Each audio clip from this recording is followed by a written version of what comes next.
I love predicting the future. I think it's the best thing you can do. And the way you do that is simply look at history. And history doesn't necessarily repeat, but it rhymes. So when I look at the comparison between Europe, China, and America, where would I rather be? America. I mean, you got to be nuts. In China today, they have 180,000 recorded riots already because their economy is crashing. See, the biggest supplier to Europe is China. And China, if euro goes down, China goes down, and the same with us. The difference between Europeans and Americans is significant if you understand basic economics. Fundamentally, the Greeks don't like the Germans, Their host. That'd be like you trying to tell your brother-in-law to save money. It's not going to work.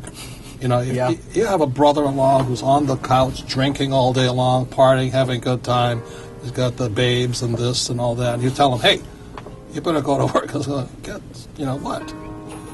Well, that's the difference between Europe and America. Those guys don't like each other. The Europe was doomed to fail in the first place. At least in America, the thing that we did is we became not a confederacy, but a democratic republic. In other words, a centralized government where people are Americans. See, Greeks are Greeks. They're not French. You may be a Texan, but you're first an American. I may be from Hawaii, but I'm first an American. And that psychological difference is the difference why European Union doesn't really have a prayer. Can't you imagine these Germans are a bunch of Nazis? They work hard, they produce Volkswagens and all this other stuff. And the Greeks are on Ouzo having a good time chasing the German chicks. Yeah, they're not going to work. Why should they? Yeah. They get welfare. The Swedes coming down in the summer. Yeah. In the winter. Yeah. That'd be like telling my classmates. Ios, are you kidding me? Yeah. Mykonos.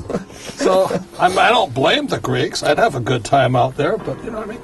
So that's the very problem. The Europeans are individual nations. America is one country. And that's why what you're going to see is the strength in our stock market screwed. But it'll still do better than the European market. The Chinese market is screwed. When the Chinese go down, which they will, it's going to take down countries like Australia, the Aussie dollar, and things like this.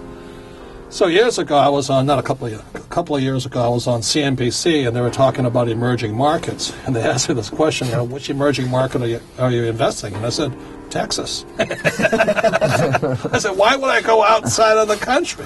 This place is safe, sound. They shoot people here. Texans carry guns. Yeah. You have oil. We're idiots. We're patriots. We'll go and kick butt all over the world and all that. That has tremendous economic value. What they say in Italy, when they said the Italian tank had 1 forward and 6 backwards, reverses, they don't like to fight. They make pretty women and nice cars, but they're not fighters.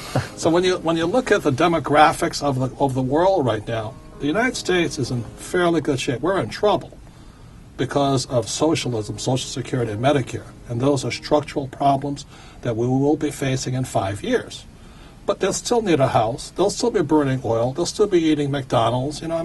It's still back to the basics. It's not rocket science. You don't need to go outside this country. Thanks. Who are going to be the big winners and losers out of this after this clears away with Social Security and everything in America? Well, you already see it. When people say, are we in a depression? I say, well, if your neighbor loses his job, what's a recession? If you lose your job, you're in a depression. Depression, yeah. I hate to say this, but a radio guy in Phoenix, one real famous radio guy, he and his wife were found dead last night. They committed suicide. They're very prominent citizens, but when he lost his job, lost everything, he and his wife went in.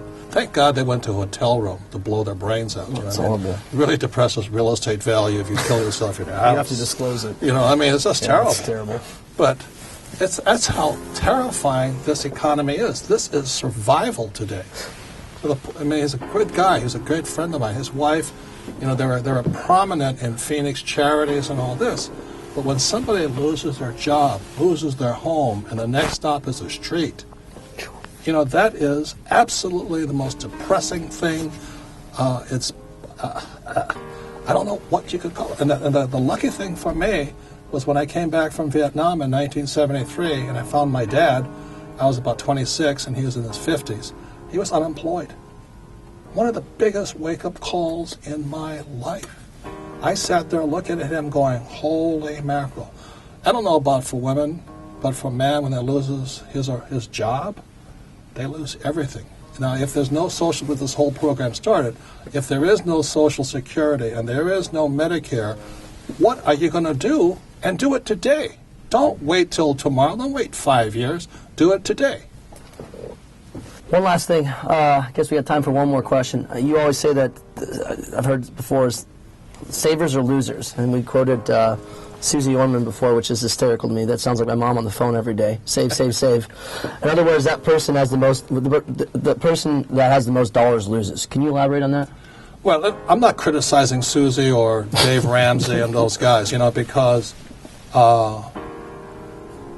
financial advice is relative to your education and experience.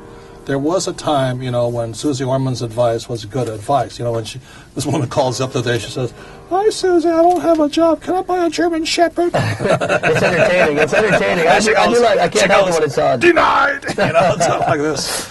But, so you've got to listen to the person where your position is. So if you got no money, listen to Susie. Listen to Dave. Dave Ramsey is act your wage. If you're an employee, listen to Dave Ramsey. I'm a real estate guy. I'm an entrepreneur. I own oil. I own gold. I own silver. I own this. Listen to me.